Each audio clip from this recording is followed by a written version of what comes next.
Yo, what's good, YouTube? Welcome back to the channel, everybody, man. So we got Lakers versus Timberwolves, Game 3 of the 2025 NBA Finals. NBA playoffs. So, recap of this game, guys. Final score: Timberwolves 116 to Lakers 104. The Timberwolves kind of pulled away towards the end of the game, like the last 2 minutes. It was actually a tied game. I think it was tied up at 102, and the Timberwolves went on like a 14-2 run to close out the game. Let me go ahead and show you guys let me go ahead and show you guys this box score before we hop into kind of my points of what I feel like happened in the game, and also what I think the Lakers need to do in Game 3 somewhat before I drop a preview of the next game. So Rui Hachimura tonight, he had 8 points on 3 of 7 shooting. Rui simply just has to be better than this, bro. Like, when it comes to the shooting, I'm not really that mad. Like 2 or 4 from 3 is not bad, but I just feel like when it comes to the rebounding, when it comes to the rotations on defense, I just feel like he should be better than what I'm seeing from him. LeBron was absolutely phenomenal tonight. LeBron is the reason why, in my opinion, that the game was even competitive in the first 3 quarters and at the beginning of the fourth quarter. LeBron was the reason why this game was even close in the first place. If I feel like tonight, Chet, I'm gonna say this. I feel like tonight, if the Lakers would have won tonight game, if they would have won this Game 3, they would have won this series in 5 games. Like I said, I never felt like they was going to win in 5 games. I said it throughout multiple videos, and I said it before the series started. I feel like this was going to be Lakers in 6 or possibly even 7. This feels like a 6 to 7 game series. So Luka tonight, he had a stomach bug. He had some type of illness or something like that. It was so bad for him tonight that he didn't even start at the beginning of the third, like the second half. He didn't even start. He missed like the first minute and a half, 2 minutes of the third quarter. Gabe Vincent had to start the half because I don't know if he was had to use the restroom or if he was throwing up, or I don't know what it was, but he had some type of illness tonight to where he just wasn't himself. He was turning the ball over a lot. He looked like he was out of it at times. He was missing a lot of makeable shots that he usually make. His burst wasn't there either. You can kind of tell that he was just kind of just off. Austin Reeves had a strong first half. I feel like he was pretty good in the first half, but he ended up 7 of 18 from the field. Missed a lot of open makeable threes tonight. He shot 5 of 11, which is not bad, but 7 of 18 from the field is, that's not Austin. But he had 20 points. He also missed a free throw, which is very, very weird. The Lakers tonight missed 7 free throws in this game, and I felt like, obviously they lost by 12. But the free throws, I felt like if they would have made more of those earlier in the game, they missed 5 in the first half. If they would have made more of those early in the game, I feel like the momentum wouldn't have shifted so easily because you still you're only down by 2, you're up by 1. You know what I'm saying? So those free throws that they were missing, I feel like they were important at the time of the game when they was missing them. So Dorian Finney-Smith was pretty solid tonight defensively and stuff like that. Jared Vanderbilt, he was good at times, but he just fouled too much. Gabe Vincent had his moments as well. Jordan Gould had some good defensive moments. He missed a layup in the game. He missed a wide open 3 as well. The 2 shots he missed, those 2 shots would have been big at the times that he did miss those. Now, let's hop into this box score for the Timberwolves, guys. Julius Randle, 22.6 of 13 from the field, 9 of 10 from the free throw line. Jaden McDaniels, 13 of 22 from the field. 3 or 4 from free throw line, 5 rebounds, 2 steals, 30 points from Jaden McDaniels. Jaden McDaniels is not a bad player, but that's been 2 times in this series he's had 25 plus points. Who's seen that coming? Who's seen that? Nobody. Nobody's seen that coming. This guy's been amazing. This guy looks like an elite 3-and-D player. And then Anthony Edwards, he made some timely shots for the Timberwolves. He had 12 of 16 from the field, 29 points, 5 of 10 from 3. He had no free throws. The Lakers did a very good job of not fouling him, but at times I feel like they made it too easy on him when it come to getting to the rim. 8 assists from Anthony Edwards as well. He had a really good game tonight. 8 rebounds as well. Nas Reed, a couple times, Lakers made mistakes in the second half, kind of leaving him open in the corner, leaving him open on a couple other plays. Anthony Edwards drove to the rim and found him. Dante DiVincenzo had some pretty good moments.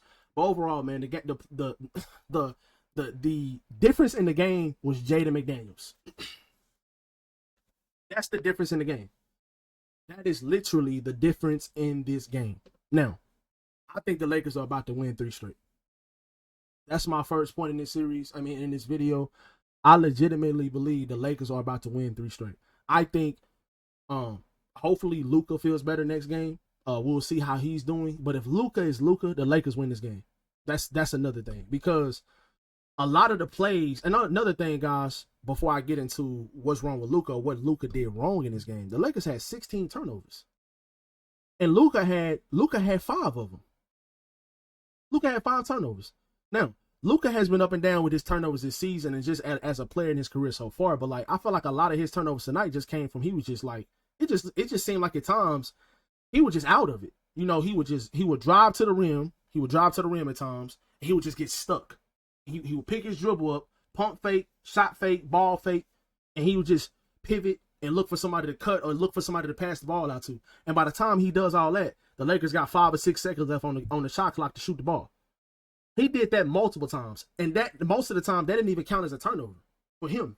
So like, he had 5 turnovers, but he did that multiple times tonight. And it's like, bro, like, I didn't understand it. Like, I was like, well, I understood it because obviously he's not himself. He's sick and stuff like that. But some of the plays he was making, I was confused. I'm like, yeah, Luka is not okay. There's definitely something wrong with him, and he does not look right at all.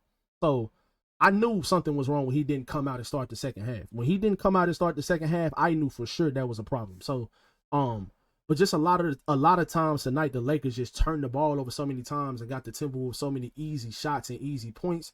It feels like at times the Lakers just like have to work for so many, like they have to work for all of their shots. They have to work for every single bucket they make. And it seems like at times the Timberwolves just get these easy shots and these easy buckets. And it's like, bro, like, you know what I'm saying? It's crazy to me. But like I said, at times, man, Jaden McDaniels made some tough shots tonight. Julius Randle made some tough shots, turnaround jumpers, floaters in the lane. Jaden McDaniels had a couple times he got fouled and made and ones and stuff like that. Like, stuff like that can't happen. I would have had him shooting way more threes than 5 though. I felt like 5 threes isn't enough. And he shot the one he made was like with what, like a 30 seconds left. The game was already won. It just seemed like he just kind of threw that one up before the shot clock went out, and he made that one. So it's like he really didn't even try to make that last 3-point attempt. But in my opinion, I still would have had him trying to shoot way more threes, because he was like 0 for 4 or 0 for 3 throughout most of the game. So he hadn't even made a 3 yet. So it's like, I don't understand why they were not trying to make him shoot the ball more instead of letting him get free driving lanes off of pump fakes and stuff like that. So the defensive game plan tonight, I feel like the game plan was good again. I feel like it was pretty good again defensively. It's just certain players, and that's another thing with Luka. He could not stay in front of the ball tonight. He couldn't move his feet. He couldn't move his feet. And I'm not just blaming this game on Luka. I'm just trying to make points about like the difference you've seen. Luka's not a great defender, but you've seen him guarding the ball a lot better in the first couple games than he did tonight. You can definitely tell that he had some problems going on, and he just didn't have the energy or the burst or the lift, anything like that. He just didn't have it. He made a crazy 3. I think it was at the end of the third quarter though, falling out of bounds right in Julius Randle's face. But if Luka is Luka tonight, and I need more out of Rui Hachimura. I need more out of both of these guys. If Jaden McDaniels is going to be having 30 points, I need Rui to at least have 15, 14. Like, I can't have Rui Hachimura getting outplayed by Jaden McDaniels, bro. That just can't happen. Anthony Edwards, he had a better game than Luka tonight. LeBron outplayed Julius Randle. LeBron was the best player on the court tonight, in my opinion, man. He just, they just couldn't get timely stops, and they couldn't make those timely shots that they needed to like switch the momentum back. They did it a couple times throughout the first 3 quarters, but in the fourth quarter, they just couldn't get it done when it come to making timely shots. LeBron got hot at times. I'm talking about other than LeBron. LeBron got hot in the fourth quarter. He made like 3 straight threes at one point, and he had this weird play to where Luka threw him the ball in transition for another 3. And as soon as he was about to shoot the ball, it's like he just lost the ball. I don't know. It was one of the weirdest plays I've ever seen from LeBron. Like, he literally caught the ball and he was about to go up and shoot it, and it's just like he just lost the ball. I don't know. It was so weird to me. And at that point, they was only down by 2. And when he turned that ball over like that, I think it was tied up right there. Or they was down by 1 or the other. It was tied up and they was down by 1. And LeBron lost the ball. And then Jaden McDaniels goes down the court and he gets an and 1. So they go back up by 3 or 4 points after he makes the free throw. So it's just, it was just one of those nights. Mike Conley made a bank in 3. I just want to rant right quick about Jackson Hayes, because I just seen his name and I just remember how bad at basketball he actually is. I know a lot of people was upset or a lot of people was happy about the Mark Williams trade getting rescinded for the Lakers. Rob Pelinka might have made a mistake. Jackson Hayes is awful. He is awful. And I was saying that before the trade deadline a lot. In a lot of my videos, I was saying how bad Jackson Hayes was. Now, once the trade happened with Luka, he had a good stretch of a couple weeks to where he was actually playing pretty good basketball. He even had a couple games where he had like 15 and 10 and stuff. It's not even the scoring. It's not the scoring. Jackson could literally, he can score 2 points. But the reason why he's getting 9 minutes in the game is because he is so undisciplined on both sides of the ball. When he rolls, he doesn't roll and try to like move people out the way. He tries to roll every single time to get a lob or try to get a dunk or score. He doesn't roll to like move people out the way or get position to get an offensive rebound. On defense, every single time it feels like he's guarding a perimeter player, he messes up or he's not in the right rotation. It just seems like every single time he always makes a mistake when he's on the court. And it's like, bro, it's like he only had one personal foul tonight, but he messed up so many times on rotations. He was not getting offensive rebounds. He was getting picked on every single time in pick and roll. They was switch hunting him and stuff like that. Like, he's not doing anything well. He's not doing anything for your basketball team. At 7 foot tall, with the athleticism that he has, he should be way better than what he is. And that's the most frustrating part. You've seen a good 2 to 3 week stretch from Jackson when the Anthony Davis and Luka Doncic trade happened, right? So if you can do that for a few weeks, you should be able to do that in a 7-game series because you got all the film, you got all the tape you need. This is time to lock in. Like this is the time of the year. Like you have to be playing your best basketball, and if you can't, you're not a good NBA player. So that has been proven, and Jackson is proving it up and down, left and right, that he is not a good NBA player. He is not. So they made a mistake not rescinding the Mark Williams trade because you can't tell me Mark Williams would have been this bad. At least Mark Williams will go out there and get you 12 and 10. He'll go out there and grab some rebounds. He'll go out there and do some good defensive position and stuff like that. He will go out there and do something for your basketball team compared to Jackson Hayes. He's a much better player than Jackson. Jackson can't do anything right himself, catch a lob. He can't get rebounds. He can't do anything. So it's just like, it's so frustrating because, like I said, I don't care if he has 2 points. But my point is, can you be in the right spots, defensive rotation? Can you use your athleticism and size to go vertical and contest shots at the rim? Can you rotate quickly with your athleticism and your horizontal, the way you can horizontally move, your lateral movement? Can you use your athleticism to your advantage? Jackson Hayes just does not do that. And tonight, he was awful. He could not play. He couldn't play. So it's just like, it's frustrating to see Jackson have that stretch where he was pretty good for those few weeks. And then at the same time, like, you know, I said it before the trade deadline, they needed to make a trade when Anthony Davis said he wanted a center instead of trading away him and getting Luka and not getting the center back.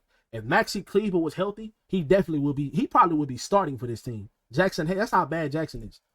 I would not be surprised if next game JJ Redick says that JJ Redick has Dorian Finney-Smith start next game. I would not be surprised at all. Like not one bit, because when Dorian Finney-Smith, Rui Hachimura, Luka Doncic, all threes, LeBron James lineup is in the game, that's when it seems like the Lakers are playing their best basketball. When Jackson is on the court, it's just not good. He just doesn't do anything well for your team. So me personally, I probably wouldn't even start him next game. I probably would bring him in. Maybe you will see, I don't know. Me personally, I wouldn't start him next game. I probably would start Vanderbilt or I would start Dorian Finney-Smith, one or the other. Vanderbilt he's been pretty good in his minutes. He's rebounding better than Jackson Hayes is. Jackson Hayes is taller than him, more athletic than him, and he's still grabbing rebounds and being in a better position than Jackson. It's just like, bro, Jared Vanderbilt played 4 more minutes tonight than Jackson Hayes, and he still had 4 more rebounds than you. It's frustrating, man. So it just this series is an extremely physical series. But I still, like I said, I'm still leaning on Lakers in 6. I think they're going to get the game on Sunday. I think they go back home, win that game, and it's going to be an extremely tough game in season. I said season 6. Game 6 is going to be an extremely tough game, but I feel like they're going to pull it out. I think you're about to see the best basketball from Luka, and I think you're about to see a crazy shooting game from the Lakers in this game. I think they're going to make they made 17 threes a night. I'm not going to lie. That was the great outlier. That's why the game was close. But at the same time, You got 30-point games from Jaden Daniels, 22-point game from Julius Randle. Like 30 points from Jaden Daniels cannot happen. That's literally, if you cut that in half, that's the game. If you cut his points in half, that's the game. You win.